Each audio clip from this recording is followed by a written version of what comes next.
You're watching the KGP Pre-Game Show, live from the KGP Studios in downtown Cambridge, Ohio. Your source for the latest local sports highlights, interviews, and information. Brought to you by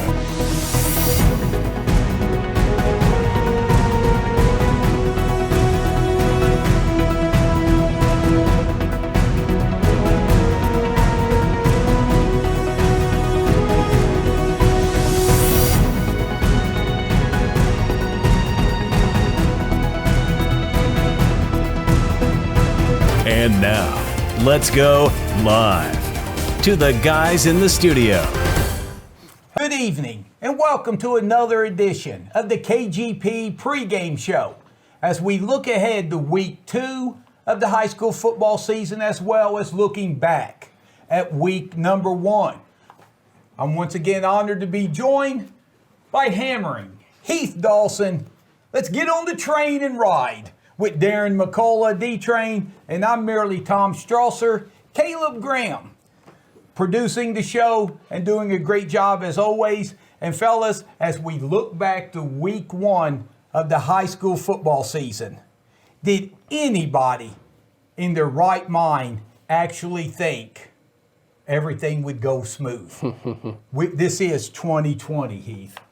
Yeah, I mean, look at Meadowbrook, the big lightning delay from Friday night. So, you guys got a chance to experience that. Train 2 nights in a row. Yeah, you got fun time. That, so you can talk to that. But yeah, what a wild opening weekend. Yeah, and Train, there were some teams, Shenandoah, Cambridge, they had delays. They were able to get their games actually in Friday night before Buckeye Trail, Meadowbrook, and so many others. They had to come back and finish up on Saturday. And even like you said, some of them got in about a half of football on Friday night and said, "Hey, let's just shut her down. We'll go to next week. Let's start week 2." But yeah, we, as Barbara Walters would say, welcome to 2020. And I'll give homage to Tom. He'll start crying, folks. But I'm going to mention Arkansas here for a second. But I actually sat through a tornado when I was in college at Arkansas. One of the scariest things. But I was coming back from a wedding rehearsal from Elderberry Farms in Sarasville. And when I was coming back through, I was scared to death because I thought, there was tornado warnings down there, and I saw an anvil cloud as I was coming back towards the 4-way stop there in Senecaville, and I was worried. So, I knew it was rough out there. I was in a car. I couldn't imagine being out on the field, being out in that stuff. But I mention Arkansas anytime we can. You think that's scary? Sit through a 2-10 football season for the Razorbacks like I did last year. That's scary. But we digress. But, fellas, we're going to look ahead and start this show and talk about the Meadowbrook Colts. They had a big showdown for the 5th year in a row, opened up against now an MVL rival, the John Glenn Muskies. And D-Train, the game definitely lived up to its billing. Oh, yeah, definitely. Meadowbrook has to be on cloud 9 right now. They're the only small school team to beat the big school team in week 1 in the MVL, so they've definitely got that heads-up record advantage. They're 1-0. Everybody else in the small school is 0-1, but you got to give them a lot of credit. I felt that second half, they made a lot of adjustments that really changed that game. They switched up their offense, went to with 2 tight ends and 2 running backs.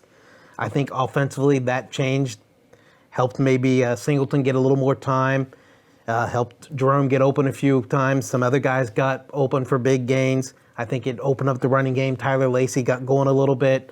And defensively, I think they were pretty solid. I know there was times last year where we kind of got on where they gave up big plays and stuff, but it seemed like that first guy hit him, and then there was just 3 or 4 other guys ready to just knock that guy on his butt. Yeah, indeed, Train, before we dig any farther in the game, it's basically the majority of it Saturday. They did start Friday night, and unfortunately for John Glenn, when they left the field Friday night, they really had some tough luck and a tough break to overcome. Yeah, one of their seniors and leaders on their team possibly is out for the season. And it really hurts John Glenn because from what we've been told that they don't have a lot of depth this year. So losing a senior leader, it's tough. And, thoughts go out and prayers go out to his name. I don't want to mention his name per se, just because, I don't know about the whole minor thing and mentioning people's names, but our thoughts go out to him and his family from the whole KGP production staff here. Yeah, it appeared to be an ankle injury, and our thoughts and prayers with them. And Train, when you look at just John Glenn coming in, they don't have a lot of depth. And now, they had to have kids that are younger, maybe having to play on Friday night probably sooner than they expected. Yeah, we had a few names mentioned that were freshmen and sophomores that may not have got that playing time. But John Glenn always, it seems like every year, they kind of have that slow start. And then all of a sudden, when you're looking at the end of the year, they're right there in the hunt in the playoffs. So I'm sure Coach Edwards and the rest of his staff's going to have them ready to play. I know they got another tough game this Friday against Sheridan, but I'm sure that you're going to see marked improvement from them from week 1 to week 2. Yeah, and John Glenn defensively with a goal line stand early. Yeah, their defense was also solid. You got Emerson played real well in the secondary. Him and Barkley, they got pretty good push-up times on the off our defensive line. And you got to give Coach Bendel's son, Bronson Bendel, a lot of credit. A freshman starting at linebacker on defense. We mentioned his name a few different times during the live stream Saturday night. So there's, I think the arrow's pointing up on that defense, and they're only going to improve more and more as the year goes on. And Meadowbrook was able to show their explosiveness after John Glenn had a time-consuming drive and actually got down first and goal after a couple of sacks. It was 4th and 16. A touchdown pass gives the Muskies the lead, and then Meadowbrook, boom, in like a minute and 41 seconds, something like that, Train. It was under a minute, in I think. the end zone. Right. Davis Singleton just had a big game through the air, throwing for over 300 yards. Yeah, they're kind of going right back to what they did last year. Even though early last season they got off to that 1-4 start, that offense still was clicking all year. When you look at the big explosiveness from Addie Black, who has now since graduated in Boston, they had the big explosive plays last year, and they're just going right back to it. Jerome Todd last year. How many times were we mentioning his name last year with big plays for touchdowns? And here again on Friday night, yet again, there's Jerome Todd making 2 big plays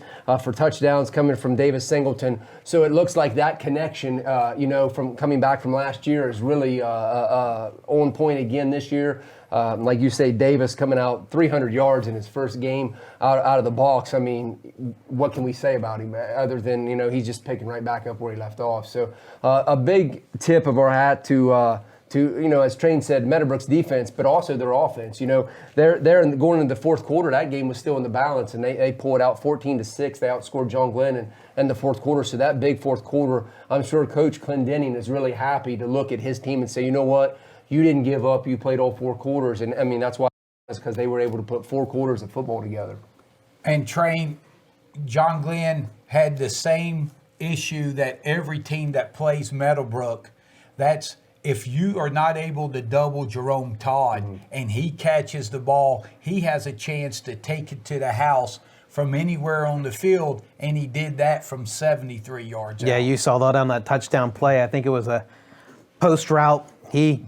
Davis hit him on it, and he broke 1 or 2 tackles about midfield, and then he just took off. He was like a rocket, and he was going. There wasn't anybody catching him on that.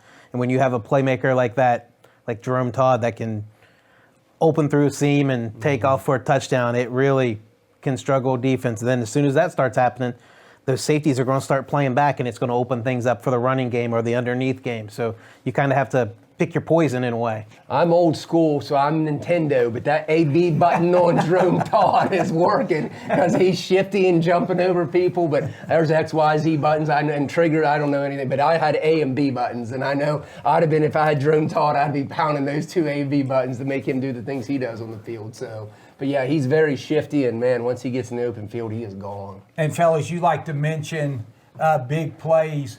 And this year for KGP Pre-Game Show, we're going to show a lot of the big plays during the week. Now, for contractual reasons, we are not allowed to show the Meadowbrook highlights, but the games that we live stream, like we did this past week in the home games, we'll be able to show some clips to that. So be sure. And due to contractual reasons, this guy and myself have to sit next to this guy. But we'll take that up with Caleb off air. We definitely got the short end of the stick there. Caleb, we'll talk about editing that part out. But again, you're watching the KGP pregame show, and we'd like to thank the people who make this show possible by sponsoring us. That's Buffalo Wild Wings, Muskingum Valley Health Centers, Basic Systems, Cons, John Valentine Insurance, Simple Window and Doors, and King Carpet, who provided the nice rug we have below us. So we want to thank all our fine sponsors. And guys, the one thing that stood out, kudos to Meadowbrook and John Glenn, the energy that they played with. It was different without the big crowd, but I thought the tackling was outstanding. They only have one scrimmage, and then to come out and tackle people as well as they did. There wasn't as many missed tackles as you would expect week one. Yeah, when it was a 13-12 game at one point, I think I looked over at you and said, man, just imagine how packed this place was, how loud it would be in here. And you could hear crickets. It was that quiet. I mean, it was a big part of the game, and it's just unfortunate. And luckily, we had people that watched us Friday night and Saturday night, and we will be there. Heath, will we be blessed with your maybe we'll this Friday? See. It depends on how much Caleb pays me this week. Okay, so if I we get got a tour bus to take me there, like John Madden or something. We got contractual issues here, but I plan on being there for I'm sure. holding out. I plan on being there for sure. I'll So be there. Friday at 7, KGP will have it live streamed. You can watch it at B-Dubs. And you can, and again, B-Dubs or Wagon Wheel will have it. So definitely, if you can't get it at home, and you obviously limited tickets, if you can't get them there, go to those. And like Caleb said, get there early, because I know B-Dubs was full capacity Friday night and Saturday night. And Heath, when you look at Meadowbrook offensively, we talked about their ability to throw the football the last 7 years with the Blattner-Ferguson combination, that overlap there. No one had a better running game in this area than Meadowbrook. Now you lose horses like that with Timmy Ferguson graduating last year, Blattner the year before. You know, you have two youngsters stepping in Lacey and Swartz, and two backs that complement themselves pretty well. Lacey came in the second half, more, the power guy. Swartz, more the finesse, elusive guy that they try to get out on the perimeter. And they did a nice job for their first varsity game. Oh, yeah. I mean, I'm a huge Steeler fan. I look back to the days when you had Jerome Bettis, That's kind of what it's been for Meadowbrook the last couple of years. You hitched the wagon to that one horse and you rode it. And now, coming into the Steelers now, you got Connor and Samuels and Snell and all these guys. That's kind of what Meadowbrook is this year. They've got a bunch of different guys that they can integrate in there. And it's a nice thing for Meadowbrook because, if you're watching an opposing team, you got a key on Ferguson. Now stopping him was another thing. But, now that they're going to have to, watch game film for multiple guys and kind of prepare for more than just one guy, and not just the running backs, but also that deadly QB receiver combo. To me, because I feel like even though Meadowbrook has had a lot of good horses on offense here the last couple of years, it just feels like it's even more balanced this year. So I feel like I'm excited to see, obviously watching it live stream's one thing, but getting to see it in person's another. I'm really excited to see what this offense in the 2020 version looks like. So I'm really excited. And trained defensively for Meadowbrook, they gave up one big play the entire night. That was the nice misdirection reverse that went 46 yards to the house. Outside of that, they made John Glenn, nickel and dime you down the field. That's tough to do. Yeah. And defensively, Meadowbrook has the ceramics coming in, I think, for the first time ever. I would say you're probably right. They're going to look to crack the ceramics, that's for sure. I can never remember, them ever playing Crooksville. I think this is a first. So. But Crooksville coming off a tough loss, they're going to look to regroup, but Meadowbrook definitely needs to keep building. Yeah. Train as we head to break. What's a couple of things that you've seen from Friday night and Saturday Night Live, plus breaking down game film this week that maybe Meadowbrook needs to clean up a little bit as they take on Crooksville, a team you definitely don't want to overlook. Yeah, so we'll just mention that Crooksville lost 20-0 to Maysville last week. That barely got into a half. It didn't quite get to halftime, and they shut it down from there. Meadowbrook's just got to stay true to their identity. Run a balanced attack. I mean, they did a good job of balancing the run and passing game, keeping people off balance, not knowing what's coming, and take advantage of the opportunities when they present them. I know at one point during the game, I looked over there and saw Jerome Todd had man-to-man coverage on him. I was like, they need to go send him on a streak route. They ran it. So again, you're sucking that defense in. Next play, there's your deep ball to Jerome Todd. The pass was incomplete, but you have that threat. All of a sudden, the play action, or you're faking a direction one way. Stay true to their identity. Don't switch from their identity. That's the key for Meadowbrook right there. Yeah, and I thought as we wrap it up, two of the biggest plays, hey, anytime you can throw in a punt, 60-plus yard punt, Davis Singleton got, which totally switched field position in a one-score game. And then you mentioned the plays, Todd, 3 times Meadowbrook hit a little skinny post to the flanker, and then they faked it and found a relative of yours on the wheel route, and that turned into a monster game, got Meadowbrook down there where they took the lead for good. Yeah, those right there was your 2 big plays of the game. Todd's 72-yard touchdown reception, and then some kid by the name of Eric McCullough caught a 46-yard reception. I can't remember off the top of my head. He's got to get faster, though, because he got ran down. But, hey, 3... Must have your speed. hey, six years ago, they wouldn't have caught him. Right, yeah. But just think the good Lord Eric didn't get his looks. Right, so, true, we'll take that. But, yeah, only 3 really big plays the entire game. That was the difference. Meadowbrook made 2 of them. John Glenn made 1. But good luck to both teams.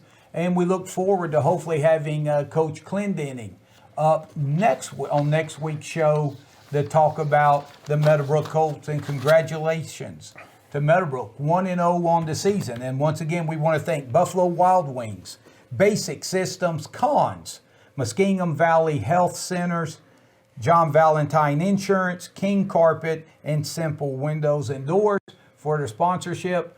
And that wraps up our segment on the Meadowbrook Colts. We'll step aside, and when we come back, we'll look at the Buckeye Trail Warriors here on the KGP Pre-Game Show.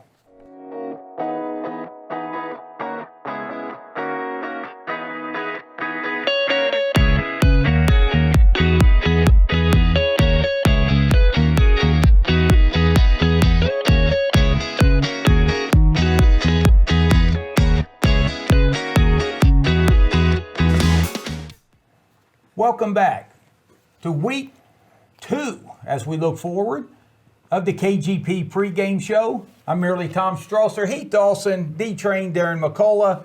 We just looked at Meadowbrook in the first segment, and now we're going to look at the Buckeye Trail Warriors. And fellas, we had the privilege to have the head coach of the Warriors, Donnie Kearns, here last week. And when he was talking about Indian Valley, if they wasn't going to be the toughest team on Buckeye Trail's schedule, they were going to be sitting at the table with whoever was. And what a tough opener that would turn out to be, because Indian Valley, Heath, they had a lot of excitement and energy, more than usual for just your first game of the season. Right. I mean, their Indian Valley opened up their brand new football complex, field turf. So for fans that traveled up that way, they got the minimal fans that was allowed, they got to see that. But apparently the rumor is if you're a big 4th of July fan and you enjoy fireworks, the fine fans at Indian Valley had fireworks after the game. And then apparently, during scores and other big things that happened. So, they went up there and did this whole thing in style. So hats off to the Indian Valley folks for putting on a fireworks show and just unveiling that new stadium the way they did. And I tell you what, guys, the fireworks before the game, and then the fireworks on Indian Valley's first possession, the first play from scrimmage. And Indian Valley had talked about maybe going play action, going to some play big downfield, but they decided, hey, why don't we just do what we do and give the ball to our best player, Shane Thornton. And he took the ball on the first play from scrimmage at their brand new stadium, 88 yards to the house for a 7-0 lead. But D-Train, Buckeye Trail was able to respond. Yeah, the Warriors responded, at the end of the first quarter, led 8-7 after Shane Smith had a 22-yard touchdown run. So being up 8-7 over the Braves of Indian Valley, you got to be feeling pretty good because, like we said, like you said earlier, they're the kind of the cream of the crop on their schedule, one of the tough teams they're going to play. And obviously, if it wasn't for the switched scheduling, they would have played these guys probably week 4, week 5. So definitely a little more time to prepare for them. But unfortunately, the wheels fell off in that second quarter for the Warriors, and they couldn't get the spare tire out and get it back on in time. Yeah, and Heath, Buckeye Trail going in, they really wanted to get to halftime, shorten the game, and keep it close, and then see what happens the second half. Yeah. But after the first quarter, things really turned south. Yeah, I mean, Coach Kearns, you know how he does. I mean, if he gets a lead, he's going to run the ball. I mean, that's just what he enjoys to do, and it's smart coaching. But, hoping to get to halftime after that huge play, hats off to Trail. I mean, they played the next, several minutes, finally shored things up, took an 8-7 lead in the second quarter. But 30-0 out Indian Valley outscored Trail in that second quarter. Last week, Coach Kearns was here on the KGP show, stopped by. As always, wanted to visit with him. But he mentioned something to us. He said, one of our goals last season was we did not want the running clock against us. He said, we did that to other teams, but we didn't want it to happen against us. Unfortunately, Indian Valley, just too much firepower, and unfortunately it happened to him the other night. When you look at Indian Valley, I mean, they're a playoff team coming in, and there's whispers. I've talked to some fans up that way. I mean, there's whispers of a potential, regional to state run for them. So, I mean, they're expecting big things out of Indian Valley, and as Train said, that open up with them week 1, especially them christening a brand new field and fireworks going off. I mean, and Trail, losing some starters. I mean, if, walking into that couldn't have been easy for Trail. But, unfortunately, things just didn't work out the way, Coach Kearns and them wanted. But, as you said, Shane Smith had a good touchdown. Like I said, he's my dark horse contender for Player of the Year on the KGP show. But, I expect Coach Kearns and them will go back to the drawing board this week and have things shored up. Yeah, and Shane Thornton, the 88-yard touchdown run, Train, he had 130 yards in the first half, and then he went out with an injury. So, our thoughts and prayers are with him. Hopefully, again, a senior, that he can bounce back before the season's over. And he was a thorn in their side, pun intended, last year too, if we don't recall. So I'm guessing the kid's pretty good, and he's obviously they didn't really fall down more without him, but having him in their lineup, I think, makes that Indian Valley team very, very dangerous. Yeah, and I look for Buckeye Trail's defense to get things settled heading into this week against TCC. Buckeye Trail last week against Indian Valley.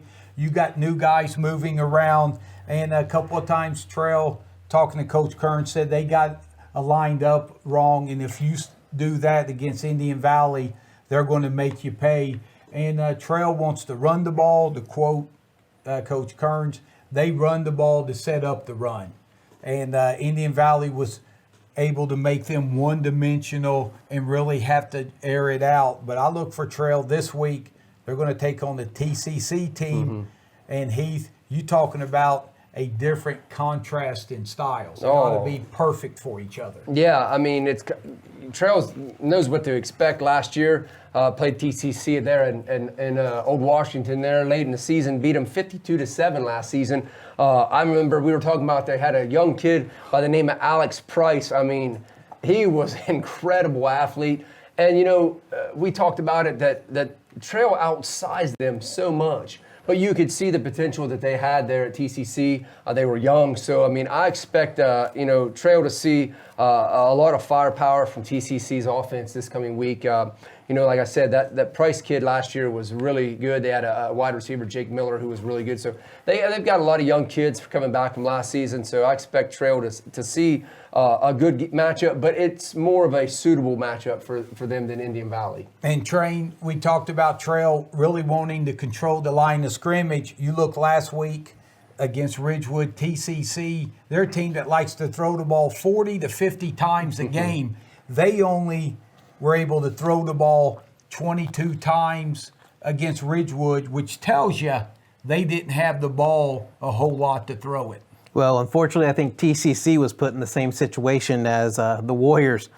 You got to face, you got the week one of faith opponent. You got to face a perennial playoff squad. I mean, you're talking Ridgewood has been a premier playoff team since their coach has been there, I think, 15 years ago. And the same with Indian Valley. They're guaranteed playoff team almost every year.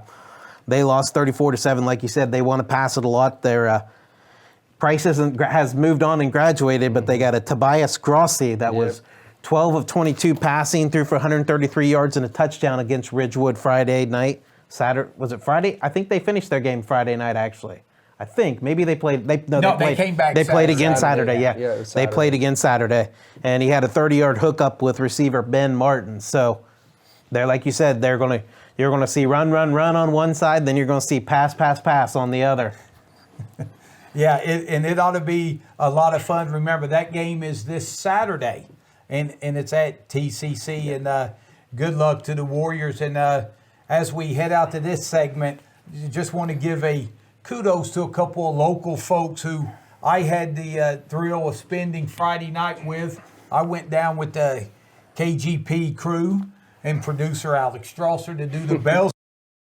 C. Tosta, son of Scooter Tosta, principal there, and principal at Buckeye Trail a couple years ago for 2 years was down there. And that's I've ever worked where I experienced a tornado, a flood, and Casey Tosta all in one evening. And I don't know what, not necessarily in that order as being what was the craziest thing of the night, but that the stadium had to be evacuated. The deputies and stuff there, they did a great job communicating with the schools. So, the AD and Casey Tosta at Bellsville, they did a great job. They had to get both teams to safe locations, get the crowd evacuated out of the stadium, and just the calmness that they did that with. And then one of the officials, believe it or not, that game actually got in, Kelly Ryan. Oh, yes. Yes, a great guy, yes. I'm in his fan club for sure. I miss Kelly. Yes, He's a great AD at Meadowbrook. Kelly's, Kelly Ryan was on the referee crew there, and to go through a tornado, lightning, flooding, kind of night, and get that game in. I mean, they just handled everything, and I just want to give kudos to that officiating crew, the Casey Tosta, and all the crews that had to get through this wacky week one, which is 2020. So Buckeye Trail and TCC do battle this Saturday. So good luck to the Warriors, and we're going to take a timeout, and when we come back, we're going to be joined by the head coach of the Cambridge Bobcats. And will he have a lot of things to say over their week one victory, upset down in Wintersville over Indian Creek, as we'll be joined by Coach Leek of the Bobcats. We'll get to meet him for the first time, as you will too. And once again, we want to thank our fine sponsors. That is Cons, Basic Systems, John Valentine Insurance, Simple Windows and Doors, Muskingum Valley Health Centers, and Buffalo Wild Wings. The KGP Pre-Game Show. We'll take a time out and be back and talk about them Bobcats.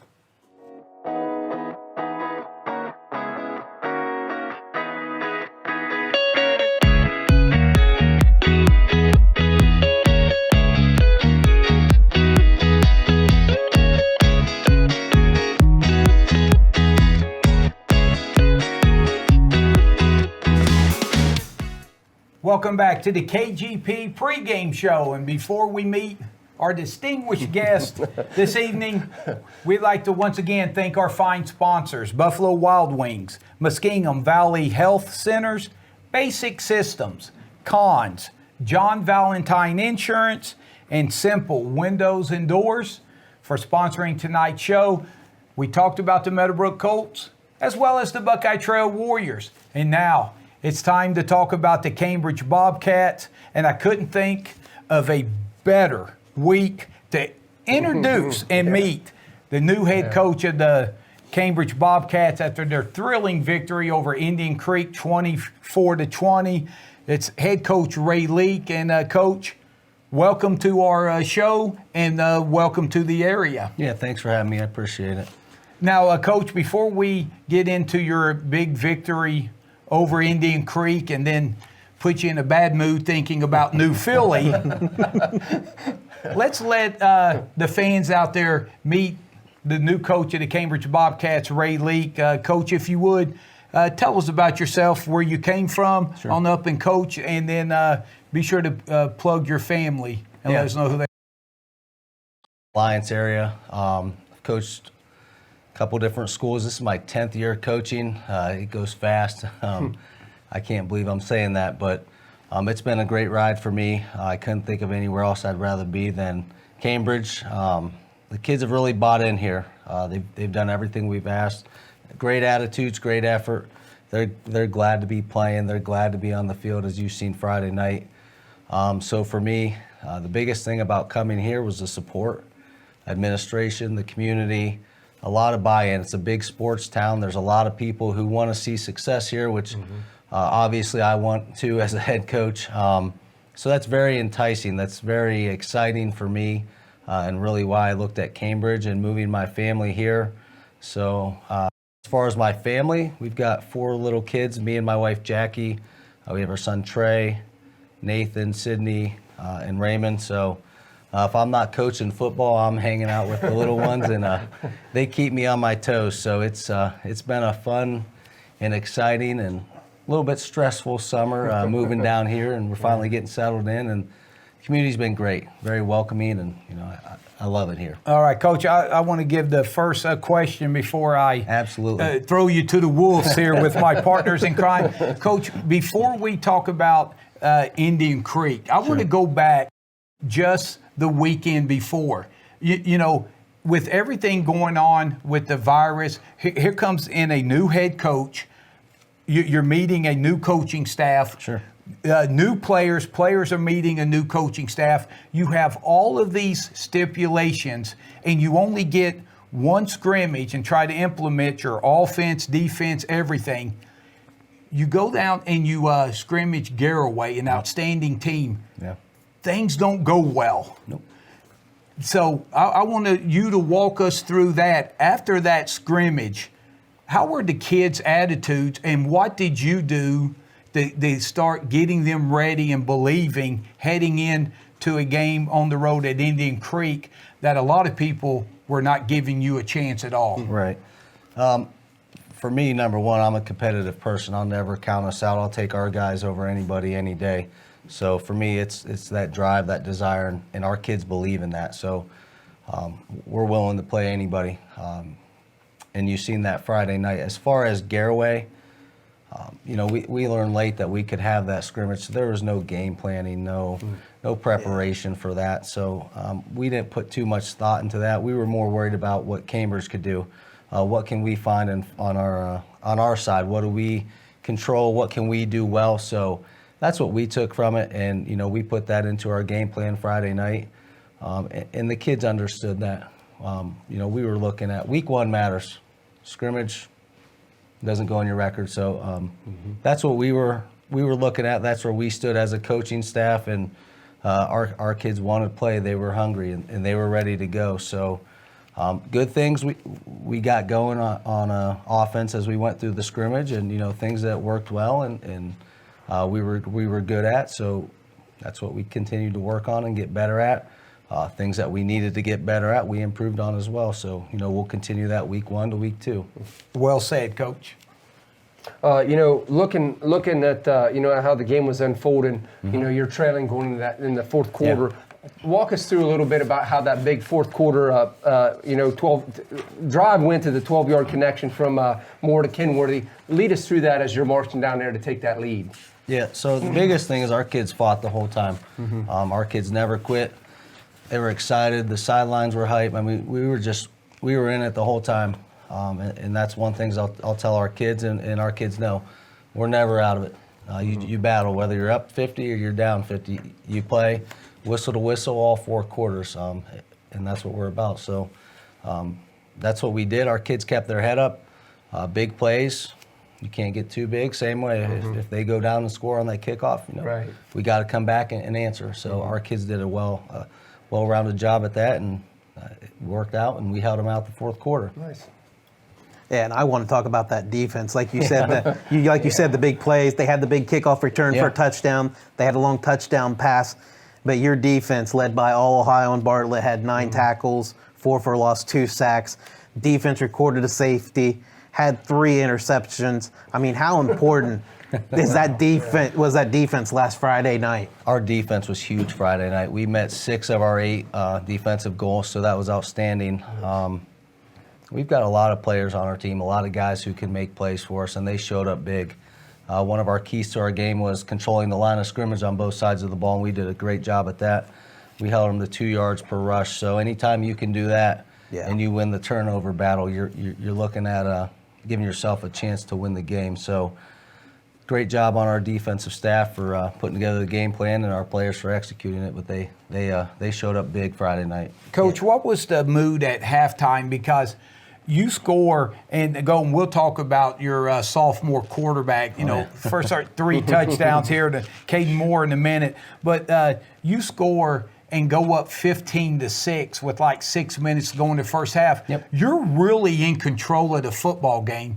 You kick off, and it's an 85-yard kickoff return to the house. So instead of, 15 with a chance, to maybe build on that going into halftime, now it's, a 2-3 point game at halftime. What was the mood? Did you feel like, hey, we should be up by more, or just stay the course? Yeah, my message to them at halftime was finish what we started. I felt like we dominated most of that game on both sides of the ball, except for a play here or there.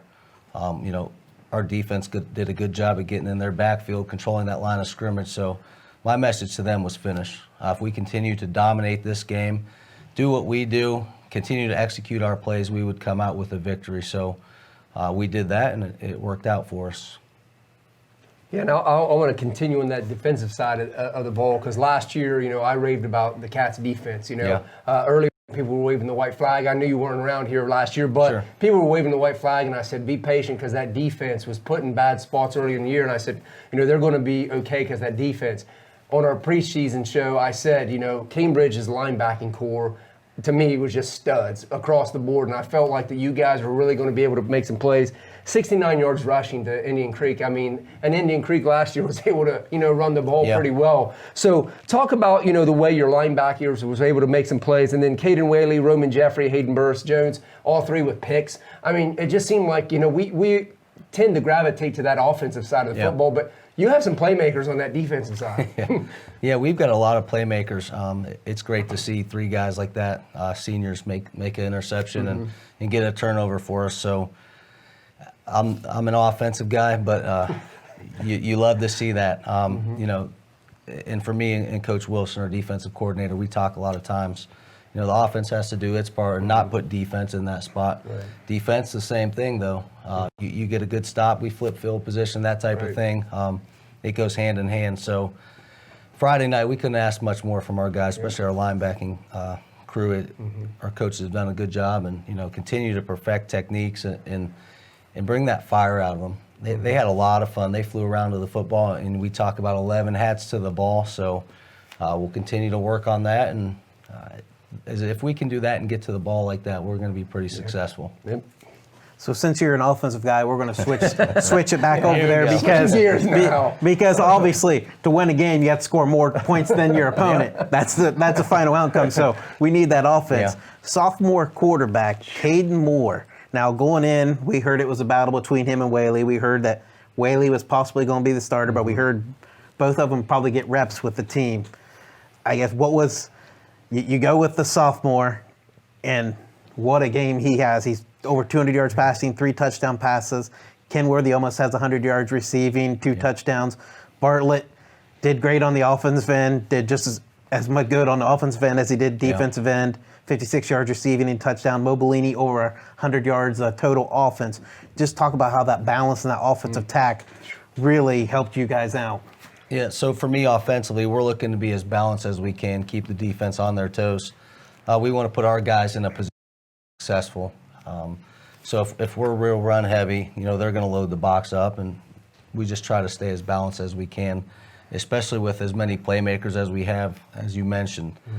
We can spread the ball out, even with Whaley at receiver or running back. He's still a threat for us. So we're going to spread the ball out, and we're going to put the ball in their hands and let them make plays. The faster we can play and the less thinking we do, the better we are. So we're going to go tempo as well and get the ball to our guys. And, Coach, when you look at Indian Creek, their quarterback, David Ferroni, he's a lefty. He can move.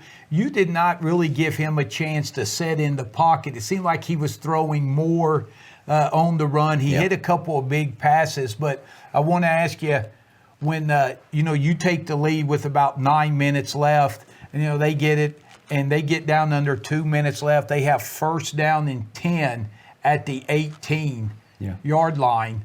They're in 4-down territory. A touchdown will give them the victory. What was kind of going through your mind? Just stop them from getting the end of them first and foremost. Coach Wilson. Okay. Coach Wilson, go win us the game. No. Obviously, don't let them get comfortable. Put pressure on them. If you let them sit back there and pick you apart, you're probably going to have trouble. So we were looking to get pressure on him, keep him uncomfortable all night, and again, control that line of scrimmage. And Coach, I think they maybe gained a yard or two in those 4 downs. So, they just did not have any looks, and he was running for his life. And, again, the defense came up huge for you. And our coverage guys, too, credit to them for sticking with their guys and our guys up front getting after it and, not giving him all day. It works hand in hand. So our defense did a great job stepping up there. What was the bus ride like home? It was long. Thank God we got the win. Wintersville was a little bit of a hole. And it was raining, and just it was a good mood, a good atmosphere. Our kids were excited. We carry that into week 2 and get the ball rolling. I want to go back to the quarterback situation. Caden Moore, big shoes to fill with Cody Moore being gone. So, not only on the field, but at home too, I'm sure. But, talk about, his first start as a sophomore and how proud you were to watch him as his first varsity start. And what is special about him and that he brings to the table? Guys, you don't usually see sophomores coming out playing that big of a game on the road, especially. Talk a little bit about Caden. First and foremost, he's a gamer. He's competitive. He wants to win. Sometimes you can't coach that. So he has that it factor. Right. So, for him to be a sophomore, week 1, going on the road at Creek, traditionally a great school, a lot of tradition there, and to go out and throw for over 200 yards, 3 touchdowns, no interceptions. Right. He filled the shoes all right, and he did a great job. So, he's only a sophomore. 3 more years with him. That's something. No wonder you're beaming. That's something welcome to Cambridge, we can build right? around. So, there's things that we're going to work on and clean up, but you can't ask for much more for any quarterback to step up and have those stats. So, I'm just proud of him for that. Yeah, definitely. And the big key is that 0 interceptions. Like you said, that turnover battle is so crucial. And I think it was 4-1 or 3-0. You guys 3-0. 3-0. Okay, I was thinking there was a fumble each, but how important is that? Like you said, you kind of mentioned it, winning that turnover battle. Yeah, you have to control, and win the turnover battle. For our guys to take care of the ball, no fumbles, no interceptions. That's huge. We get three picks. We have 3 extra offensive possessions. So, anytime you win that battle, it takes a little stress off you. Yeah, and Coach, now segue. We talked about that David the mood Ferroni. Indian Creek loves to spread you out, to put it in a great athlete's hands and let him make plays from his quarterback position. Now we segue to New Philly. And Coach, your 6 games, I don't know who the best team on your schedule is, do those first 6 games, if New Philly's not the best, they're sitting at the table with whoever is. But you go from Indian Creek, who's going to spread you out, to a New Philly squad last week that threw the ball 5 times. So you know what they're going to like to do. Their outstanding backfield, Reese Morgan, 206 yards on the ground, 3 touchdowns. Logan Orr had 104 yards, 1 touchdown. They had 358 yards total offense, 325 on the ground. Yeah. You're just going to have to line up and play big boy football because you know they're coming downhill. Again, it's simple. Control the line of scrimmage, get pressure on them. 11 men to the football. We have to wrap up. Well, if we have them wrapped, we've got to strip. Again, we got to win the turnover battle to win the game. We better wrap up, and we better fly to the football again like we did week 1 to be successful against their offense. We know they're pounding the ball, and then when you try to load the box on them, that's where they try to go deep on you. So, our motto this week is do your job. Do your job. Everyone does their job. We'll be in good shape. Tommy said, about you looking at New Philly. I'm sure they're looking at you the same way. Coming off a 40-7 to win over Canton Central Catholic, impressive. Sure. But let's face it, they're not Cambridge. So, they're coming into town. I'm excited about their run game against your linebackers. I think that's going to be an awesome battle. Talk about the challenge that they pose to you guys. Yeah, obviously for a defensive side point, we've got to stop the run. We know that's what they want to do. They want to run the power, get outside as well. And we've got to wrap up, make sure we're solid at tackling. Again, control our line of scrimmage, which we've got a great D-line, a great linebacking core. So it's going to be a battle in the trenches on Friday night on both sides of the ball. So, and Coach, how was your penalty situation Friday night? Because with New Philly, offensively, you're an offensive guy. You've got to play ahead of the sticks. Sure. You cannot get in the 1st and 15 or whatever and make you just totally one-dimensional. How were the penalties last week? Was you pleased with that? Or? No, not at all. That's something we need to clean up, something that, we talked about on Monday and on Saturday, making sure that, control we can control. We know the snap count, false starts, holding. Those are things that, nobody wants, but we can't have. We can't shoot ourselves in the foot and go 1st and 15, 1st and 20, especially when we run down our first drive at Creek and score. We have a holding penalty. We score there.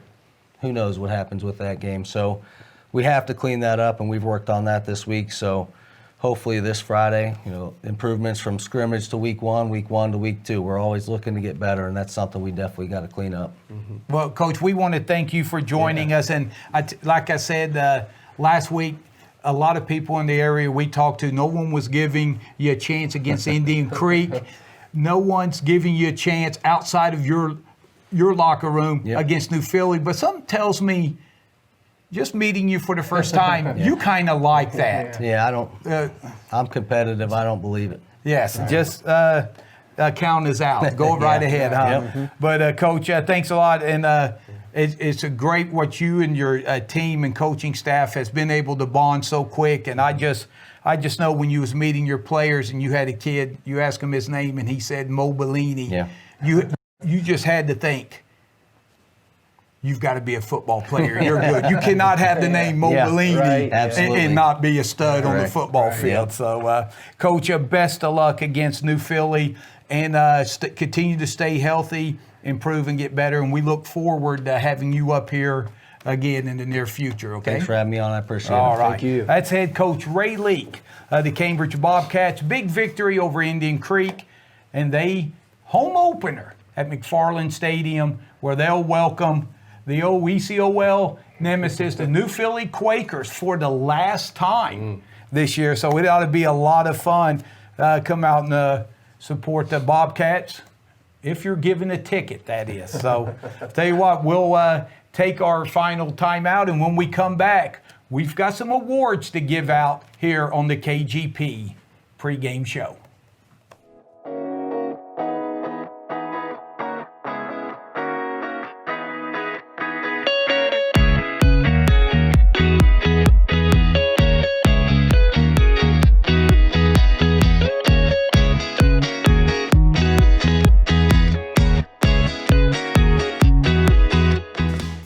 Welcome back to the KGP Pre-Game Show.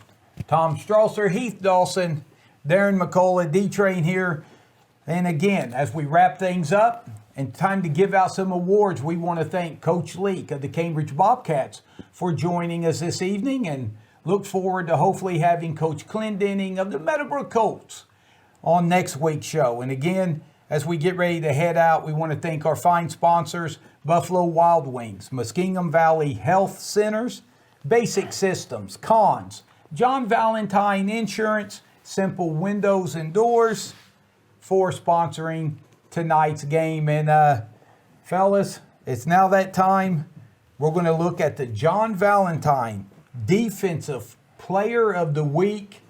And Hammer and Heath, who do we have? Yeah, familiar name from last season, Justin Bartlett. Had 9 tackles, 4 tackles for a loss, and 2 quarterback sacks, and a big 24-20 victory there at Indian Creek. So, like I said in our preseason show, that Justin Bartlett and that defense, was going to be a key for Cambridge. So there he is in week 1 already, flexing his muscles again. So yeah, congrats, Justin. You are our defensive player of the week. And I tell you, the Bobcats, they kind of started a trend showing up a lot on the defensive player of the week last year, or, definitely in the running. And like you said, Justin had a great Friday night, and the Bobcats stopping Indian Creek, who had first down at the 18-yard line in the last minute and a half, and turned them away and, with the victory. Right. Hats off to Justin Bartlett and the Bobcats. But it is Justin Bartlett who is the John Valentine Insurance Defensive Player of the Week. And now it's time for the Buffalo Wild Wings KGP Player of the Week. D-Train. And luckily, our Player of the Week's going to get a nice little $25 gift certificate here that they can use. Tommy, unfortunately, I nominated you for the award for all you went through Friday night down at Bellsville with the flood, the lightning delay, the ice storm, the hurricane, the tsunami, Tornado, the earthquake, and Casey tornado. Tosta. Don't forget. And He still wouldn't Mr. split 'em with Casey, us, though. That's the problem. And he wouldn't take us out with this. So we're going to go with Meadowbrook wide receiver, defensive back, Jerome Todd. What a game he had. 6 catches, 135 yards, 2 touchdowns, made a big crucial interception that kind of changed field position for the Colts. Just a great all-around game for Jerome. Yeah, and we congratulate Jerome Todd on being the Buffalo Wild Wings KGP Player of the Week. So, fellas, as we head on out, we want to wish the Meadowbrook Colts good luck in their home game against Crooksville. Friday night, the Bobcats welcome New Philly in. And I tell you, the Quakers, they are loaded and talented. That'll be a big challenge for Coach Leek's young Bobcat squad. And the Buckeye Trail Warriors, good luck to them as they travel the TCC Saturday night. Good luck to the Warriors as well. So for Caleb Graham, producing the show tonight, Heath Dawson and D-Train, I'm merely Tom Strasser. And also thanking Coach Leek of the Cambridge Bobcats for joining us as well. We want to wish everyone a pleasant weekend. Support your local teams tomorrow night and enjoy your weekend, and we'll see you next week. You can count on me meeting you in the press box. Stay classy, Guernsey County.